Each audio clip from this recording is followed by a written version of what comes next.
ዶግማ አይቀየርም ብለን ስላሰብን አይደለም የማይቀየረው፣ እውነት ስለሆነ ነው የማይቀየረው። በግብፅ ኦርቶዶክስ ቤተክርስቲያን ብትሄዱ ግን የቅድስት ሥላሴ ስም የለም። ቅድስት ሥላሴ አይሳልም ነው የሚለው መጽሐፍ ቅዱስ ሲጻፍ አዳምነን በደንብ መጽሐፍ ቅዱስ አያውቅም። የኦርቶዶክሳዊ ተዋሕዶ ቤተክርስቲያን አስተምሮ በአንድ ጊዜ ሁለት የተለያዩ ነገሮች ትክክል ሊሆኑ ይችላል። ብዙ የእምነት ድርጅቶች መጽሐፍ ቅዱስ ሊመሰረታቸው ይችላል። ኦርቶዶክሳዊ ተዋሕዶ ቤተክርስቲያን ግን የመጽሐፍ ቅዱሱን ራሱ የመሰረተችው ማነው? ልብ አድርጉ። ቤተክርስቲያናት ለምን ሲባል ጌታዋ ማን ነው? ወይም ደግሞ ኦርቶዶክስ ተዋሕዶ ቤተክርስቲያን ለምን ኦርቶዶክስ ተዋሕዶ ቤተክርስቲያን ሆነች? እኛ ስለምን በዛ ውስጥ ኖርን የምንለው አመክንዮ የምናገኘው በዚህ ትምህርት ውስጥ ነው ማለት ነው። በስመ አብ ወወልድ ወመንፈስ ቅዱስ አሐዱ አምላክ። የክርስቶስ ቤተሰቦች፣ የእመቤታችን የቅድስት ድንግል ማርያም የአስራት የመስቀል ስጦታዎች፣ የቅዱሳን ወዳጆች በወደደን ባከበረን በጌታችን በመድኃኒታችን በኢየሱስ ክርስቶስ ፍጹም የሰላምታ ቃል እንደምናመሻችሁ እንደምን እስከ ሰዓት ቆያችሁ? አሜን። እግዚአብሔር ይመስገን ብለን እንድናመሰግን የፈቀደልን የአባቶቻችን አምላክ ልዑለ ባሕርይ ኢየሱስ ክርስቶስ በቅዱሳን መላእክት አንደበት የተመሰገነ በእኛም በደቂቀ አዳም በልጆቹ እስከ ዘላለም የተመሰገነ ይሁን። የተመሰገነ ይሁን። አሜን። እንደ እግዚአብሔር አምላክ ቅዱስ ፍቃድ እግዚአብሔር በወደደና በፈቀደ መጠን ዛሬ ከቅድስት ቤተክርስቲያናችን አስተምህሮች አንዱ የሆነውን ትምህርት እንጀምራለን ማለት ነው። ትምህርተ ሃይማኖት ነው የምንጀምረው ዛሬ። እንግዲህ ትምህርተ ሃይማኖት በዋነኝነት ሁለት ክፍሎች ይኖሩታል። ትምህርተ ሃይማኖት የሚባለው በዋነኝነት ሁለት ክፍሎች ናቸው የሚኖሩት። የመጀመሪያው ስነ ፍጥረት ክፍል ይኖረዋል። ሁለተኛው ደግሞ አዕማደ ምስጢራትን ይይዛል። እነዚህ ሁለቱን በዋነኝነት ያቅፋል ይሄ ትምህርት ማለት ነው። በቅድስት ቤተክርስቲያናችን ከሚሰጡ ትልልቅ ትምህርቶች ወይም ደግሞ የትምህርት ዘርፎች ውስጥ አንዱ ትምህርት ሃይማኖት የሚባለው ማለት ነው። ስንት ነገር ይዛል? ሁለት ምንና ምስጢራት ስነ ፍጥረትንና አዕማደ ምስጢራት የሚባሉትን ነገሮች ይይዛል። በሁለት ክፍል ስም ካለው ማለት ነው። ስለዚህ የመጀመሪያው ክፍል የሚሆነው እንግዲህ እግዚአብሔር ቢወድና ቢፈቅድ ቢረዳን ዛሬ የምንጀምረው ተከታታይ ሳምንታት የሚሄድ ትምህርት ነው። የስነ ፍጥረትን ነገር እናይና ከዛ አዕማደ ምስጢራትን እናያለን። ይህ ትምህርት ሃይማኖት የሚባለው ትምህርት የሚይዘው ጽንሰ ሀሳብ ምንድነው? በውስጡ ቅድስት ቤተክርስቲያን ወይም ኦርቶዶክሳዊ ተዋሕዶ ቤተክርስቲያን በዋነኝነት ምን ታስተምራለች? ምንድን ነው ያስተምረዋ?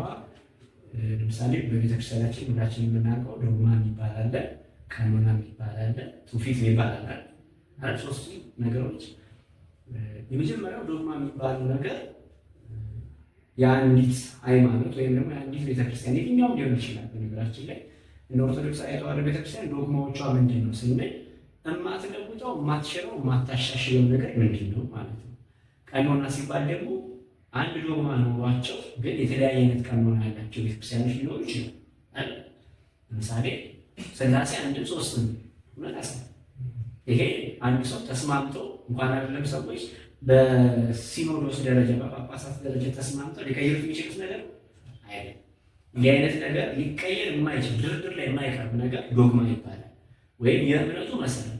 ዶግማ አይቀየርም ብለን ስላሰብን አይደለም የማይቀየረው፣ እውነት ስለሆነ የማይቀየረው። እየተግባባን። ለምሳሌ ፀሐይ በምስራቅ ትወጣለች። እኛ ስለተስማማን ነው ፀሐይ በምስራቅ ትወጣ?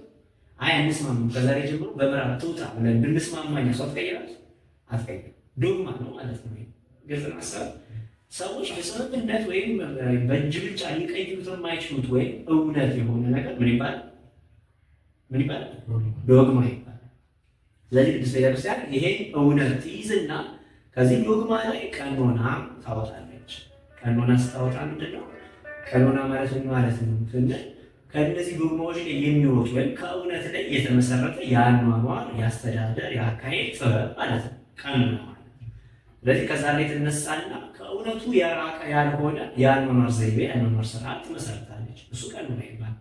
ትውፊት ደግሞ ይሄንን ዶግማውን ተቀብለው ቀኖናውን እንዴት አድርገው ድራይቭ አደረጉት ወይም እንዴት አድርገው አወጡት ከዛ ውስጥ እንዴት አድርገው መሬት ላይ ለማውረድ ለአኗኗር ተጠቀሙበት የሚለው ዶግማውን እንኳን ሳይቀር በምንድን ነው የምንቀበል? በትውፊት አይደል?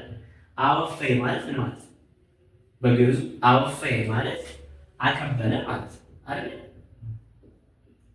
አወፈይ አቀበለ፣ ትውፊት ከዚህ ላይ ይወጣል የግዕዝ ቃል። ስለዚህ ትውፊት የሚባለው በቅብብሎሽ በተዋረድ የሚመጣ ወይም የሚቀባበሉት ነገር ትውፊት የሚባለው ነገር ነው። ስለዚህ ቤተክርስቲያን የምታስተምረው ሃይማኖት መሰረተ ሃይማኖት ወይ የሃይማኖት ትምህርት በእነዚህ በሶስቱ ነገሮች ላይ ይመሰረታል። በምን በምን ንገሩኛ? በዶግማ አንድ፣ በዶግማ ሁለተኛ፣ በምን በቀኖና ሶስተኛው በምን በትውፊት። በእነዚህ በሶስቱ ነገሮች ላይ የተመሰረተ የቅድስት ቤተክርስቲያን አስተምህሮች የሚባሉት ነገሮች የሚሰሩት በእነዚህ በሶስቱ ነው ማለት ነው። ትምህርተ ሃይማኖትን ስንነጋገር ወይም ስለ ትምህርተ ሃይማኖት ስናወራ ቅድስት ቤተክርስቲያን የምታስተምረው የሃይማኖት ትምህርት አሁን እኛ ያለንበት ሃይማኖት ስሙ ምንድን በቃ እቺ ተዋህዶ የምትባለው ጽንሰ ሀሳብ ምን ያህል በጣም ትልቅ ቦታ እንዳላት ወይም በጣም የጨለማና የብርሃን አይነት ልዩነት እንደምታመጣ ከሌላው የእምነት ድርጅት ጋር እንግዲህ በዚህ ትምህርት ውስጥ ነው የምንመለከተው ማለት ነው። ኦርቶዶክሳዊት ምን ኦርቶዶክሳዊት ተዋህዶ ናት የእኛ ቤተክርስቲያን ማለት ነው። ይሄ ተዋህዶ የሚባለው ጽንሰ ሀሳብ ከሌላው ወይም ከብዙ አይነት ምክንያቱም አሁን ሁላችንም ክርስቲያኖች ነን አስብ ግን ክርስቲያን በሚባለው ስም ብቻ በዓለም ላይ በጣም ብዙ አይነት የሃይማኖት ድርጅቶች አሉ አይደል? አሁን እንደውም እስከ 200 ሺህ አካባቢ የሚጠጉ ክርስቲያን ብቻ በሚለው የሃይማኖት ማዕቀፍ ውስጥ ሊገቡ የሚችሉ ወደ 200 ሺህ የሚሰሩ የሃይማኖት ድርጅቶች አሉ። በዚህ ሰዓት ከባድ 200 ሺህ ሰው አይደለም የሃይማኖት አይነት ኢትዮጵያ ውስጥ ካሉት እንኳን ብናይ ለምሳሌ ኢትዮጵያ ውስጥ ብዙ እንደው ዘርፍ የለም አይደል? በዋነኝነት የሚታወቀው ክርስትና በሚባለው ውስጥ የሚታወቀው ኦርቶዶክስ ተዋህዶ አለች፣ ከዛ ካቶሊክ አለ፣ ከዛ ደግሞ በጥቅሉ አንድ ላይ ፕሮቴስታንቲዝም ነው አይደለም? ወይም ደግሞ ይሄ ፔንቴኮስታል ወይም ደግሞ ይሄ መንፈስ ቅዱስ መውረድ የተመሰረተ የሃይማኖት ድርጅት በጥቅሉ ነው የሚባለው። አሁን ዓለም ላይ ግን ፕሮቴስታንቲዝም በሚባለው አይዲዮሎጂ ስር ብቻ በጣም ብዙ ሺህ አለ። እንደዚህ ያስተምሩ የዶግማ የምን ልዩነት ያላቸው ማለት ነው። ያንን ወርጥተን ዶግማቲክ ብቻ ላይ ነው ይሄን ሁሉ ልዩነት የሚፈጠረው። ስለዚህ እንደገና ኦርቶዶክስ ተብሎ በዓለም አቀፍ ደረጃ በጣም የተለያየ አይነት አሉ። ለምሳሌ በዋነኝነት የሚጠቀሰው አሁን የምስራቅ ኦርቶዶክስ እና ኦሪየንታልስ የሚባሉ አሉ። እነሱ እግዚአብሔር ቢፈቅድ በጊዜ ሂደት ውስጥ የምናያቸው ነገሮች ይሞታሉ። ውስጡ ምንድነው ነገሩ? የኛ ሃይማኖታችን ኦርቶዶክሳዊ ተዋህዶ ሃይማኖት በሚባለው ውስጥ ያለ ምንድነው የምንማረው?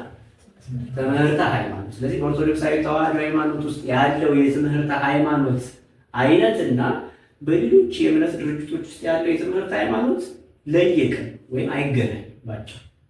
ስለዚህ አሁን እኛ ለምንድነው ኦርቶዶክስ የሆነው ወይም ደግሞ ኦርቶዶክስ ተዋህዶ ቤተክርስቲያን ለምን ኦርቶዶክስ ተዋህዶ ቤተክርስቲያን ሆነች፣ እኛ ስለምን በዛ ውስጥ ኖር ነው የምንለው አመክንዮ የምናገኝ በዚህ ትምህርት ውስጥ ነው ማለት ነው።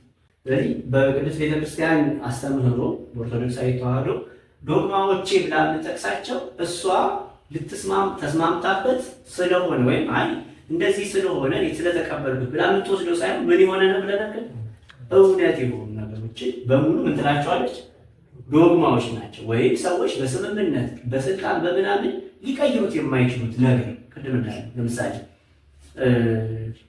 አምላክ ሰው ሆኖ እዚህ ምድር ተገልጧል። እውነት አስብ። ይሄን ግን እኛ ስለተስማማንበት አይደለም። በነገራችን ላይ ዶግማ ነው ወይም የሆኑ ሰዎች አይወለድም ስላሉ እኛ ተወልዷል ስላልን የስምምነት የብልጫ ጉዳይ አለ አምላክ ተወልዷል የሚለው የሚጸድቀው ግልጽ ነው። ይሄ ኦልሬዲ የሆነ ነገር ተባባናል። በምናውቀው ለምሳሌ መሬት ትስባለች ወይም ግራቪቴሽናል ፎርስ አላት። አሁን እሱን ሰው በስምምነት ያመጣው ነገር ሊሆን አይችልም። አልስማማም ቢል ፎቅ ላይ ዘጠነኛ ፎቅ ላይ ቆሞ እኔ ግራቪቲ ስላልተስማማበት እኔ ምንም አያደርገኝም ብሎ ቢዘው የሚሆነው ያውቃል አይደል? ለይስ ተስማማንበት አልተስማማንበት የማይለወጥ ነገር ምን ተብሎ ይጠራል? ዶግማ ይባላል ባጭሩ ማለት። ስለዚህ ኦርቶዶክሳዊ ተዋሕዶ ቤተክርስቲያን ዶግማዎቿ ስለተስማማችበት የምትቀይራቸው የማትቀይራቸው ያልሆኑ እውነት የሆኑ ነገሮች በሙሉ ምን ይባላል? ዶግማ ይባላል። ከዚህ ቀጥሎ ባለው ነው የሰው ስልጣን ያለው የተግባባል። ከዚህ ቀጥሎ ባለው ከዶግማ ቀጥሎ ባሉት ላይ የሰው ስልጣን ይኖረዋል። ወይም ሰው ከዚህ በታች ባለው ነገር ላይ የሰው ስልጣን ያለው ምን ስንል ቀኖና የሚባል ካኖኒካል የሚባለው ነገር ነው። ቋንቋዎቹ ከሌላ ከውጭ ሀገር የመጡ ቋንቋዎች ናቸው። በንባብ በምንም ስለምታውቁት ብዬ ነው። ስለዚህ ቀኖና የሚባለው ደግሞ በቤተክርስቲያናችን ውስጥ ከዚህ ከዶግማው ላይ እየተወሰዱ ከዚያ በሲኖዶስ ወይም ደግሞ በቤተክርስቲያን ራስ በተባሉት በጳጳሳት፣ በፓትርያርክ፣ በምልዓተ ጉባኤ ባቸው ሲኖዶሱ የቤተክርስቲያኒቱ ትልቁ ወይም ደግሞ የመጨረሻው የስልጣን ደረጃ ነው ከእግዚአብሔር ከመንፈስ ቅዱስ ቀጥሎ ማለት ነው። ስለዚህ ቀኖና የሚባሉት ከእውነቱ ከዶግማው ላይ የማይጻራ ወይም ከዚያ ላይ የተወሰደ የአኗኗር፣ የአስተዳደር፣ የአካሄድ ጥበብ ማለት ነው። ግልጽ ነው። ለምሳሌ ጾም ቀኖና ዶግማ ነው። ቀኖና ማለት የአኗኗር ዘይቤ ነው አይደል? አንጾም ይችላል አይችልም? ይችላል። ግልጽ ነው። እንደ መሬት ስበት አይስበኝም ቢል ወስዶ እንትን አይልም ማለት የሚጾሙ ለምንድን ነው ስንል ከተፈጥሮ ጋር የተገናኘ ጽንሰ ሀሳብ አለው ማለት ነው። እየገባችሁ ሀሳብ ዶግማ ላይ የሆነ ነገር አለ ማለት ነው። ከጾም ጋር የሚገናኝ እውነት አለ ማለት ተረዳሽኝ? ያሳል ለምሳሌ ክርስቲያን እንዲህ ማድረግ አለበት፣ ክርስቲያን እንዲህ ነው መኖር ያለበት ቢባል ምንድነው እሱ የሚሆን ቀኖና። ለምሳሌ ቅዳሴ ስርዓታችን፣ የመዝሙር ስርዓታችን በቤተክርስቲያን ቀኖና ነው ዶግማ ቀኖኖች ናቸው እነዚህ። ምክንያቱም በኢትዮጵያ ኦርቶዶክስ ተዋሕዶ ቤተክርስቲያን ያለው የዝማሬ ስርዓትና በግብፅ ወይም ደግሞ በሌሎቹ በዶግማ አንድ አይነት የሆኑ ለምሳሌ ግብፅ ከኛ ጋር በዶግማ አንድ አይነት ነው። አምላክን ወደ አምላክ ብላ ታምናለች። እነዚህ ግብፅ ኢትዮጵያ ኦርቶዶክስ ተዋሕዶ ቤተክርስቲያን የምትቀበለውን ዶግማ በሙሉ ትቀበላለች። በቀኖና ግን አንገናኝ እንችላለን። ያ ማለት ምን ማለት ነው? እውነት ከተለያየ ሁኔታ ብትወሰን እውነትነቷ ይቀየር። ለምሳሌ አንድ ቀኖና ልንገራችሁ። እንደ ኢትዮጵያ ኦርቶዶክስ ተዋሕዶ ቤተክርስቲያን አስተምህሮ ወይም የቀኖና ስርዓት ቅዱሳት ስዕላት አሉ አይደል? ቅዱሳት ስዕላት ውስጥ ለምሳሌ ስዕል ለምን ብለን መልስ አባል አይደል? ዝም ብለን ስዕል ስለን ነው የምንሰግደው እኛ ጣዖት እያመለክን ነው። ቅዱስ ሚካኤል፣ ቅዱስ ገብርኤል ታየናቸው ነው። እነዚህ ጽንሰ ሀሳቦች ከየት ነው የሚመጡት? ከዶግማ ውስጥ ነው ድራይቭ ተደርገው የሚመጡት እንጂ እንደው ስለሆነ ለምን እንዲህ አናደርገው የሚል ፍልስፍና ተጨምሮበት አይደለም። ከእውነታ ጋር የመጣ ጽንሰ ሀሳብ አለ ማለት ነው። ስለዚህ አንድ ሰው ቀኖና ነው ካልጣሉ የት ጋር ነው መሄድ ያለበት? ምን ነው መመርመር ያለበት? ዶግማው ጋር። የገባችሁ ማሰብ ይሄ ጽንሰ ሀሳብ ከየት ነው የመጣ የሚለው መጠየቅ አለበት። ልክ አይደለም ብሎ ከመናገሩ በፊት ምን መጠየቅ አለበት? ዶግማው እውነት ካልሆነ የማይመስል ነገር ከሆነ ዶግማው ላይ ድራይቭ ያልተደረገ ወይም ከዶግማ ያልተወሰደ ከሆነ ልክ አይደለም ማለት የተግባባል። ለማንኛውም ቅዱሳት ስዕላት ስንደርስበት ሌላ ጊዜ እግዚአብሔር ቢፈቅድ እናየዋለን። ቅዱሳት ስዕላት ከዶግማ ላይ የተወሰኑ ጽንሰ ሀሳቦች ናቸው። ወይም እውነት የሆነ ሰው ስለተስማማ የሚቀየርበት ወይም የአማኝ ስላለ የሚቀየረው ነገር አይደለም በነገራችን። ስለዚህ የቅዱሳት ስዕላት አስፈላጊነት ከተፈጥሮ ጋር የተገናኘ ነገር አለው። ግራ ይገባል አይደል? ምን ያገናኛቸው? አማርክት ላይ ስለ ቅዱስ እግዚአብሔር ብሎ ምን ያገናኛቸው ከተፈጥሮ ጋር ልንል እንችላለን። ሰው ከማይቀየረው ነገር ላይ ድራይቭ ተደርጎ የመጣው ወይ ለዛ ነው ቅዱሳት ስዕላት ቤተክርስቲያን ያስፈልጉኛል የምትል እየገባችሁ ነው። አሁን ከነዛ ውስጥ እንግዲህ ነበር ሁለት አይነት ጽንሰ ሀሳቦች ይመጣሉ። ለምሳሌ በግልጽ እኛ ቅድስት ሥላሴ እንስላለን አይደል? ቅድስት ሥላሴ ስላለ አይደል? ሶስት አረጋውያን ለምሳሌ ተቀምጠው ዓለምን ይዘው ይሳላል አይደል? በግብፅ ኦርቶዶክስ ቤተክርስቲያን በኢትዮጵያ ቅድስት ሥላሴ አለ። በኢትዮጵያ ቤተክርስቲያን የቅድስት ሥላሴ ስዕል አለ። በግብፅ ኦርቶዶክስ ቤተክርስቲያን ብትሄዱ ግን የቅድስት ሥላሴ ስዕል የለም። ቅድስት ሥላሴ አይሳልም ነው የሚሉ ይሰማችሁ? ለምን ነው ይሳል? ስለዚህ ተለያየን ማለት ነው። ሌሎች ቅዱሳን ይሳላል ከእመቤታችን ጀምሮ ከክርስቶስ እንኳን ጭምር ሳይቀር መሳል ይችላል ይላሉ። ብዙ የቅዱስ የኮፕቲክ ቸርች ስዕሎችን ፒንትራስት ላይ የተለያዩ ኢንተርኔት ገብታችሁ ታያላችኋል አሉ። የቅድስት ሥላሴ ስዕል በግብፅ ኦርቶዶክስ ቤተክርስቲያን የለም፣ አይሳልም ወይም መሳል የለበትም ብላ ታምናለች። አሁን ይሄ ነገር ልክ ናት አለች። እሺ ኦርቶዶክስ ተዋሕዶ ቤተክርስቲያን የኢትዮጵያ ደግሞ ቅድስት ሥላሴ ትሰላለች። ልክ ናት አለች። የት ነው ትልቅ ዶግማ አይደል? አዎ። ስለዚህ ወዴት እንሄዳለን ማለት ነው? ወደ ዶግማ መፍትሄ ያለው ዶግማ ጋር። ከዛ ዶግማ ጋር ስንሄድ ቃል ሆነ ሁለቱም ላይጣላ ይችላል። ግብፅም ልክ ናት፣ ኢትዮጵያ ልክ ናት። እንዴት አንድ ነገር ሁለት አንድ ነገር ልክ የተለያየ ነገር ልክ ሊሆን ይችላል አይደል? የህይወት መሰረቱ በነገራችን ላይ አማደ ምስጢራት ላይ ስንገባ ምስጢረ ሥጋዌ ላይ እናያለን። ሰው የተለያየ ነገር እውነት ይሆናል ባንዴ ብሎ አይቀበልም ማለት አንዱ እውነት ከሆነ ሌላኛው ምን ሆነ አለበት? በእኛ ስህተት መሆን አለበት የሚባል ነገር የለም። የተረዳችሁ ይመስላል። አሁን ግራ ምንታዊነት ሊመስል ይችላል፣ ግን ለዛ ነው ክርስቶስ ምን አትበል አትፍረድ ይላል። ምን ማለት ነው? አንተ እውነቱን ስላወቅህ አንተ ብቻ ነህ ትክክል ማለት ላይሆን ይችላል። የገባችሁ? አሁን ወደ ዶግማውን ነው ይሄንን ሀሳብ ለማምጣት በዶግማ ውስጥ ቅድስት ሥላሴ ማለት እንግዲህ ስንመጣ አማደ ምስጢራት ላይ አሁን የመግቢያ አካሄድ ስለሆነ እየሄድን ነው። አማደ ምስጢራት ውስጥ ከምንነጋገራቸው ውስጥ አንዱ የሥላሴ ምስጢር ነው አይደል?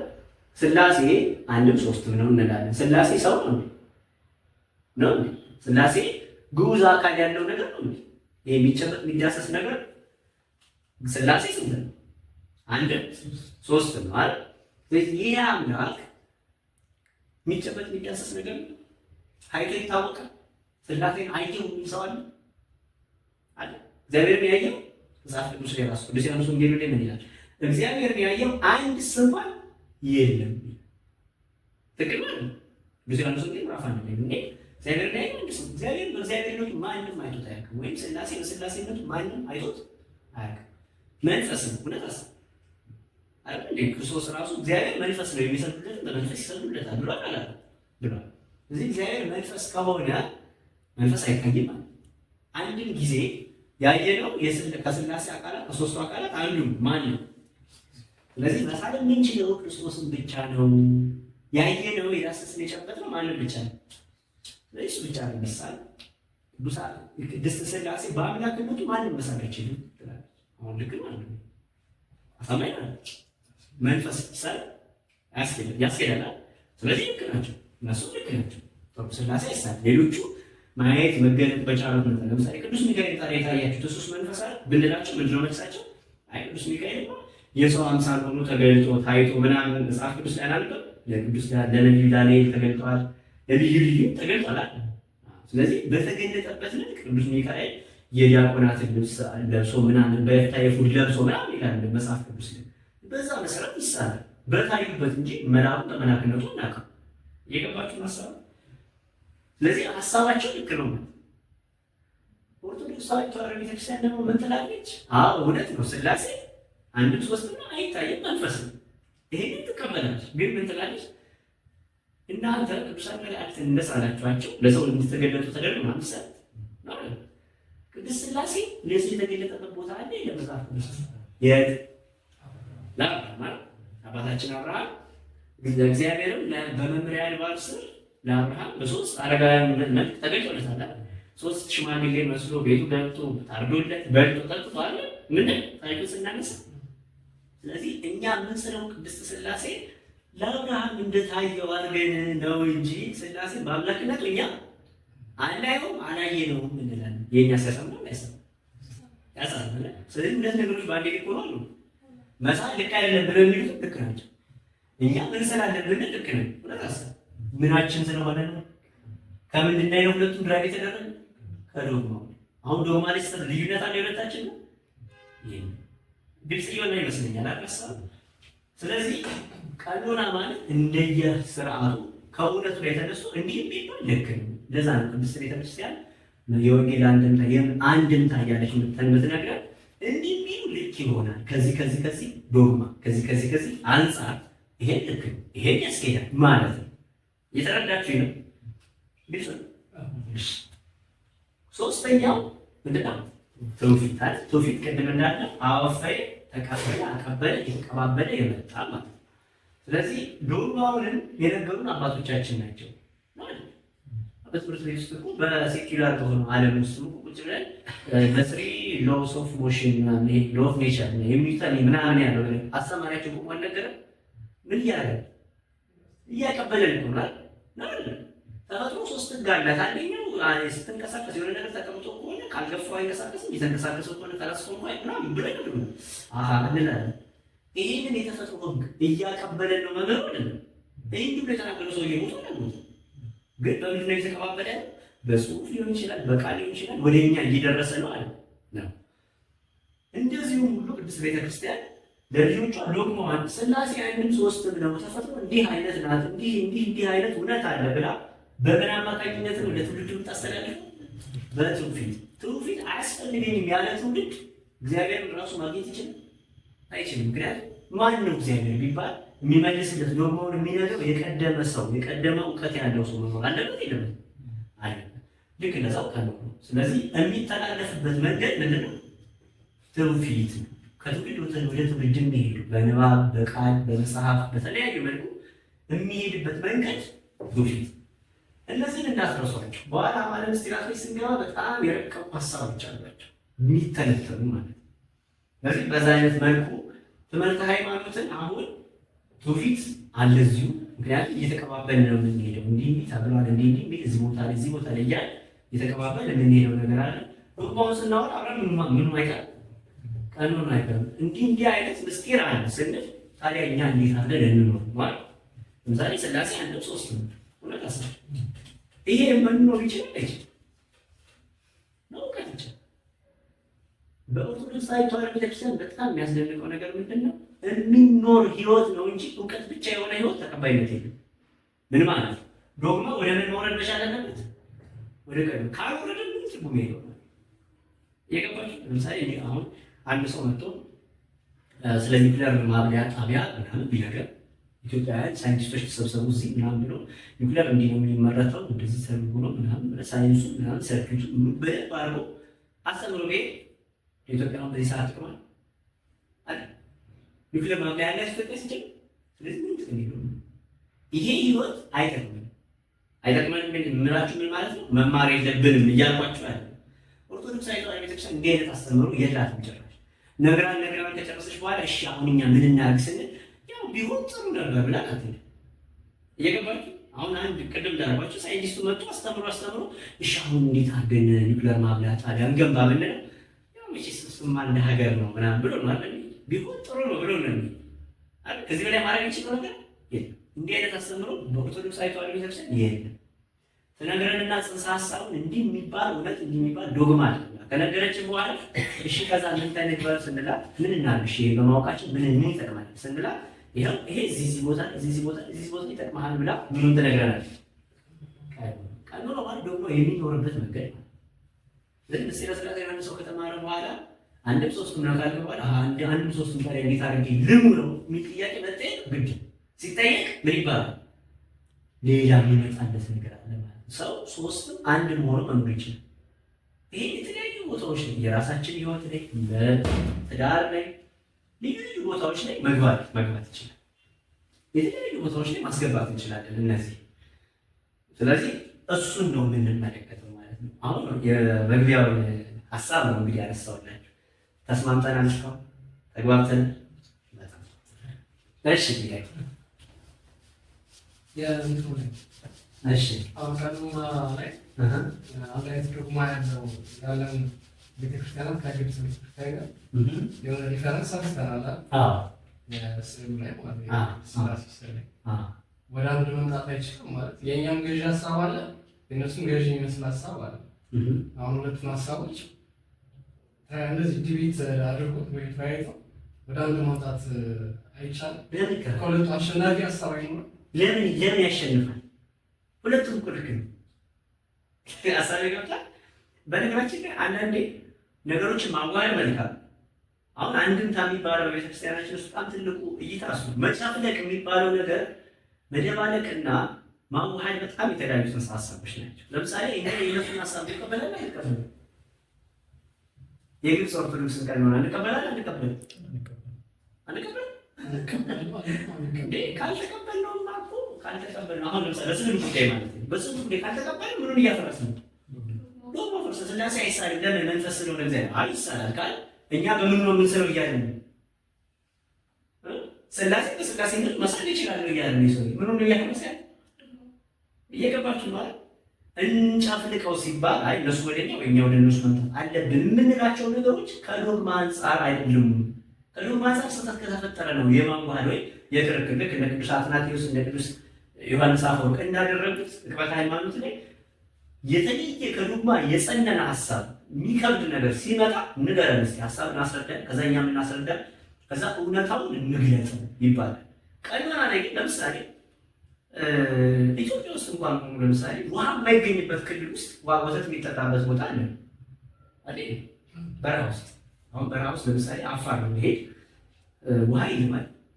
ውሃ ማግኘት በጣም ከባድ እና የግመል ወተት እየጠጡ የኖሩ ማህበረሰቦች ናቸው። አሁን በጾም ወቅት ምንም አይነት ወተት መጠጣት አይቻልም፣ ደረቅ መውጣት አለ የሚል ህግ እየገባባችሁ ነው። ሀሳቡ መጾም ምንድን ነው መጀመሪያ ቆም ነገር ከዛ የመጾምን ዋጋ አንድ ሰው ከተረዳ በኋላ መጾም ማለት ይሄ ነው። ከየትኛው ተፈጥሮ ይገናኛል፣ ከየትኛው ዶግማ ይገናኛል። ከዛ ከተገናኘ በኋላ እንዲህ ከሆነ ብሎ ለዛ የሚመጥን የማምጣት የማን ስራ ነው? የጳጳሳት። ጳጳሳቱ ስለምን ብቻ አይደለም የምንቀበሉ። በነገራችን ዶግማ የሚያፈርስ ሀሳብ ጳጳሳት አያመጡ። ካመጡ ምን ማድረግ እንችላለን? አለመቀበል ይችላል ማህበረ ክርስቲያን። እየገባችሁ ሀሳቡ ለምሳሌ ጳጳሳት ተሳስተው ምን አይነት ትክክል ሆነ አያውቅም። እንደ ቤተ ውስጥ ያውቃል። ክርስቶስ እኮ ጳጳስ ነበር። አርዮስ እኮ ጳጳስ ነበር። የተረዳችሁ? አርዮስን ያወገዘው እኮ ቅዱስ አትናቴዎስ እኮ።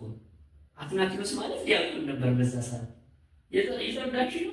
ዋናውን ጳጳስ ሊያገለግል ይሄድ ዲያቆን ነበር ቅዱስ አትናቴዎስ። ግን ቅዱስ አትናቴዎስ ዲያቆን ስለሆነ አይ ጳጳስን መናገር አትችልም አልተባለ። ዶግማ ሲያፈርስ ይከራከራሉ፣ ሀሳቡን ይለዋወጣሉ። ካሸነፈ በማስረጃ ከተፈጥሮ አንፃር፣ ከመጽሐፍ ቅዱስ አንፃር፣ ከእግዚአብሔር መንፈስ አንፃር አሳማኝ የሚያወርድ ነገር ከመጣ ያ ሰውዬ ባዶ ሙዚቃ ኦኬ አሁን ልክ አይደለም ማለት እየተረዳችሁ ይመስል።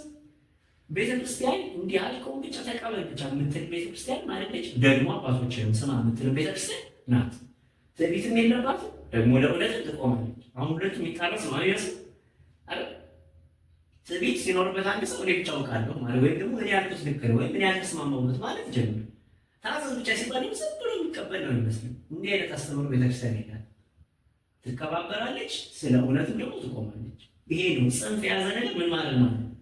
ማዋሃድ። ቅድም ኦርቶዶክሳዊ መበለን ተዋህዶ ሁለቱም የማይጣሉባት ቤተክርስቲያን ነው። ስለዚህ ማስማማቱ በራሱ አያስፈልግም። ሁለቱም ትክክል ሀሳብ ስለሆነ ተረዳኝ ያሰል የሚስማሙ ግን ሀሳቦች ምንድን ናቸው? ምን ለችግር ሲፈጠር ዶግማ ለችግር ሲፈጠር ቁጭ ብሎ ተነጋግሮ መፍታት ይችላል። ዶግማ ለችግር ካልተፈጠረ ቀኖናው የአኗኗር ዘይቤ ቅድም እንዳልነው ለምሳሌ ኢትዮጵያ ኦርቶዶክስ ቤተክርስቲያን ዜማ ላይ ኪቦርድ ኦርጋን አትጠቀም አይደል? ለምን ስትባል የምታስቀምጠው የራሷ የሆነ መጽሐፍ ቅዱሳዊ ማስረጃ፣ ተፈጥሯዊ ማስረጃ አለ። መጽሐፍ ቅዱስ ስለተባለ ብቻ ማለት ነው። መጽሐፍ ቅዱስ የማን ስጦታ ስለሆነ የእግዚአብሔር እውነት ነው። ስለዚህ እውነት ስለሆነ ነው የምትቀበለው እንጂ መጽሐፍ ቅዱስ ላይ ስለተጻፈ አይደለም ቤተክርስቲያን የምትቀበለው። ስለዚህ ለዛ ነው ቤተክርስቲያን የመጽሐፍ ቅዱስ እናት ናት እንጂ መጽሐፍ ቅዱስ አይደለም ቤተክርስቲያን የመሰረታት የሚባለው። እየገባችሁ ነው? ብዙ የእምነት ድርጅቶች መጽሐፍ ቅዱስ ሊመሰረታቸው ይችላል። ኦርቶዶክሳዊ ተዋሕዶ ቤተክርስቲያን ግን የመጽሐፍ ቅዱስን ራሱ የመሰረተችው ማን ነው? ልብ አድርጉ። ቤተክርስቲያን ናት። ለምን ሲባል ጌታዋ ማን ነው? ጌታዋ ማን ነው? ባሏ ማን ነው? ሙሽራዋ ናት አይደል? ቤተክርስቲያን ሙሽራዋ ወይም ባሏ ማን ነው? ክርስቶስ ማለት። ስለዚህ ከክርስቶስ ጋር ከክርስቶስ የተቀበለችው ከእውነት ስለተቀበለችው ነው እንጂ የምታከብረው መጽሐፍ ቅዱስን መጽሐፍ ቅዱስ አይደለም የወለዳት። ተረዳችሁኝ? ያሳብ ማን ነው ባለቤቱ? ክርስቶስ። ስለዚህ ክርስቶስ ያለውን ስትሰማ ነው መጽሐፍ ቅዱስን የምታከብረው። ተረዳችሁኝ? ስለዚህ በዛ አይነት መልኩ በደንብ ጥርት ባለ መልኩ መታየት መቻል አለበት። መጽሐፍ ቅዱስ አይደለም ቤተክርስቲያን የመሰረታት፣ እርሷ ለመጽሐፍ ቅዱስ ማሂደር ሆነችው። ምክንያቱም መጽሐፍ ቅዱስ ሳይጻፍ በፊት ቤተክርስቲያን ነበረች አልነበረች? ነበረች። አዳም ለምሳሌ መጽሐፍ ቅዱስ ተጽፎለት ነበር። መጽሐፍ ቅዱስ ሲጻፍ አዳም ነበር? አዳም መጽሐፍ ቅዱስ አያውቅም። አዳም ማለት ቤተክርስቲያን ነው። እውነት አስብ። ሰው በቁሙ ቤተክርስቲያን ነው አይደል? ነው አይደል? ስለዚህ አዳም ቤተክርስቲያን ነበር። ያስኬዳል። አዳም ቤተክርስቲያን እንኳን መጽሐፍ ቅዱስ ይላል። ስለዚህ መጽሐፍ ቅዱስ የመጣው ከአዳም በኋላ ነው ማለት ነው። ክርስቶስ ያለውን ታስታውሳላችሁ? ሰው ሰንበት ለሰው ተፈጠረች እንጂ ሰው ለሰንበት አልተፈጠረም። የሰንበት ጌታዋ ማን ነው? ሰው ነው። በደንብ መረዳት ያለብን ጽንሰ ሀሳብ እሱ ነው። በዚህ በትምህርት ሃይማኖት ውስጥ የምናየው ጽንሰ ሀሳብ እንዲህ አይነት ነገሮች ነው። ግልጽ ነው። ስለዚህ ከእነዚህ ሁለት ክፍሎች ውስጥ ጥያቄ መጠየቅ ይቻላል። እሺ ጥያቄ የፈለጋችሁትን ጥያቄ መጠየቅ ይቻላል። ምንችለውን እንመልሳለን፣ ማንችለውን አባቶቻችንን እንጠይቃለን። ከዚያም ካለፈ እግዚአብሔር መንፈስ ቅዱስን በጸሎት እንጠይቃለን። እሺ እሺ። ስለዚህ ዛሬ የመጀመሪያውን ክፍል ትምህርተ ሃይማኖት ሁለት ክፍል ነው ያለው። ምንድን አለ? ስነ ፍጥረትና አይደለ? ስለዚህ ዛሬ ስነ ፍጥረትን እንጀምራለን ማለት ነው።